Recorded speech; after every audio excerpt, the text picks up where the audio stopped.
Hi good morning, আমি কবিতা চক্রবর্তী চলে এসেছি বেশ কিছুদিন পরে আবার একটা নতুন ভিডিও নিয়ে। তো এই কদিনে আমার ভিডিও কে কে মিস করেছো বা আমাকে কে কে মিস করেছো একটুখানি কমেন্টে জানাও। কি বলছো? কেউ মিস করোনি? Thank you so much. As expected, miss করার মতো কিছুই নেই। তো চলো আজকে ভিডিওটা কি দেখাবো সেটা একটু তোমাদেরকে বলে দিই। সেটা হচ্ছে যে আমি একটা রিয়েলিস্টিক গোলাপ আজকে অ্যাডজাস্ট করে তোমাদেরকে দেখাচ্ছি যে রিয়েলিস্টিক গোলাপটা কিভাবে তৈরি হয়।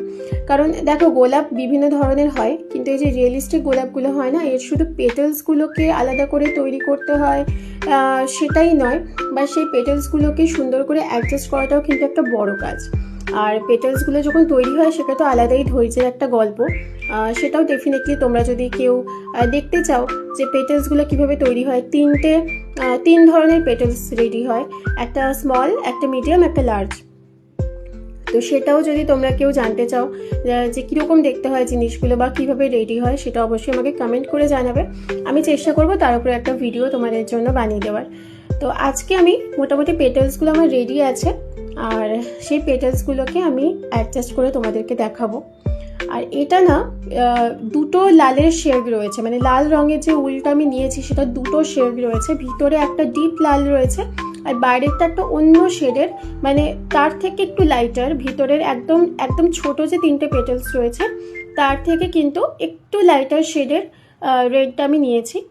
আর এটা খুব এক্সপেরিমেন্টাল একটা, মানে এটাই সব থেকে ভালো ব্যাপার এই কাজের আমার মনে হয়, যে আমি আমার মতো করে এক্সপেরিমেন্ট করতে পারি আর সব সময় সেই এক্সপেরিমেন্টটা চলতে থাকে, যেটাকে ক্রিয়েটিভিটি বলতে পারো তোমরা। আর ক্রিয়েটিভ কাজের মজাটাই আলাদা। তো দেখো, মোটামুটি পেটেলসগুলো আমি অ্যাডজাস্ট করে দিয়েছি। এরপরে এর ইয়েটা তৈরি হবে, মানে কি বলে তোমাদের, এই যে কাঠিটা রয়েছে, যে স্টিকটা নিয়েছি সেটাকে আমি এবার পুরো কাভার করে দেব। মাঝে মাঝে ভাবি যে ডেইলি ভ্লগ তোমাদের সঙ্গে শেয়ার করব, অনেকেই করে ডেইলি ভ্লগ শেয়ার, তো আমি মাঝে মাঝে ভাবি আমিও শেয়ার করি। তারপরে ভাবি যে আমি কোন গ্রহে শাহরুখ খান, যে আমি সকালবেলা কখন উঠছি, কখন ব্রাশ করছি, কি খাচ্ছি, কখন শুচ্ছি, এগুলো কেন দেখবে তোমরা? আমি তো এই মানেটাই খুঁজে পাই না, মানে আমাকে যদি কেউ দেখতে বলে তাহলে আমার এটাই মনে হয় যে আমি কেন দেখবো, তো সেটা তোমাদের কোনো কাজেই লাগবে না। তাই আমি চেষ্টা করি, মানে ভাবি যে শেয়ার করব, তারপরে আবার ভাবি যে না, ওইসব শেয়ার করাটা আমার নিজের কাছে খুব হাস্যকর একটা ব্যাপার হয়ে যাবে, আমি নিজে দেখে নিজেই হাসবো।